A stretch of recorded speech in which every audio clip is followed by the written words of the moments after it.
देखो इस क्वेश्चन को मैं एक मेथड से करवा चुका हूँ, ठीक है। अब इसको दूसरे मेथड से करा रहा हूँ। एक बच्चे ने रिक्वेस्ट करी थी कि इसको आप एक दूसरे मेथड से भी करवा दीजिए, और वो कह रहा था कि आंसर पे फर्क पड़ रहा है। देखो बच्चों, आप किसी भी मेथड से कीजिए, आप किसी भी फॉर्मूले से कीजिए, आंसर पे कोई फर्क नहीं पड़ता। तो इसको एक दूसरे फॉर्मूले से मैं इसको करवा रहा हूँ आपको, ठीक है। देखो हमें मालूम है करंट इक्वल टू होता है ANEVD, ठीक है। ये करंट का फॉर्मूला होता है, ये एरिया ऑफ क्रॉस सेक्शन है, ये number of electron per unit volume है, ये चार्ज ऑन इलेक्ट्रॉन है, ये डिप्ट वेलोसिटी है, ठीक है। और एक चीज है और है, इस क्वेश्चन में हमें ये दे रखा है कि दोनों कंडक्टर हमारे पैरेलल में लगे हुए हैं, यानी कंडक्टर ए और कंडक्टर बी दोनों हमारे पैरेलल में कनेक्शन में है, पैरेलल कनेक्शन में है, ठीक है। तो पैरेलल कनेक्शन का मतलब ये होता है कि वोल्टेज दोनों की क्या होगी, कांस्टेंट होगी। वोल्टेज दोनों कंडक्टर पे जो लगी होगी कांस्टेंट होगी है, ठीक है। यानी voltage across the conductor constant होगी। तो हम इस फॉर्मूले से करते हैं। देखो पहले इस फॉर्मूले को थोड़ा सा मॉडिफाई करते हैं। देखो बच्चों, ड्रिफ्ट वेलोसिटी इक्वल टू क्या हुआ फिर, करंट अपॉन ANE, ठीक है।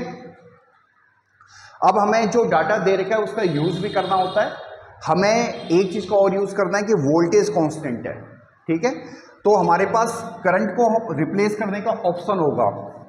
हमें ओम्स लॉ से मालूम है V इक्वल टू क्या होता है IR, यानी करंट की वैल्यू क्या हो जाएगी, वोल्टेज अपॉन R, रेजिस्टेंस, ठीक है। और रेजिस्टेंस की वैल्यू क्या होती है, rho L upon A। Rho is the resistivity, L is the length, A is the area of cross section, ठीक है। अब यहां पे रेजिस्टेंस की वैल्यू सब्स्टिट्यूट कर देते हैं करंट में। वोल्टेज रेजिस्टेंस की वैल्यू है रो L अपॉन A, ठीक है, क्लियर है। यहां से हमारे पास करंट की वैल्यू आ गई V into A upon rho resistivity into length,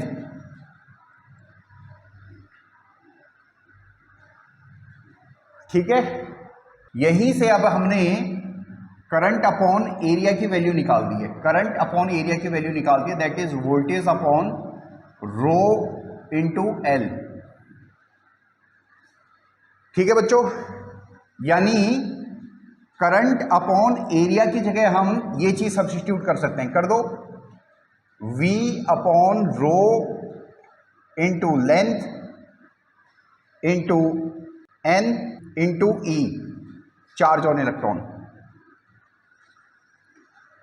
ठीक है।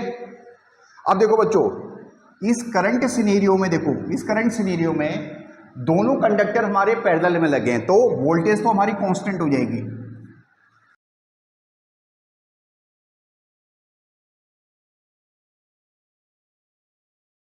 सेम मटेरियल से वो दोनों कंडक्टर बने हुए हैं, इसलिए resistivity will be same for both conductor.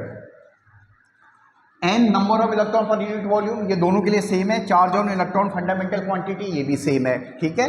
यानी voltage, charge on electron, number of electron per unit volume और रेजिस्टिविटी, ये सब कांस्टेंट हो गए।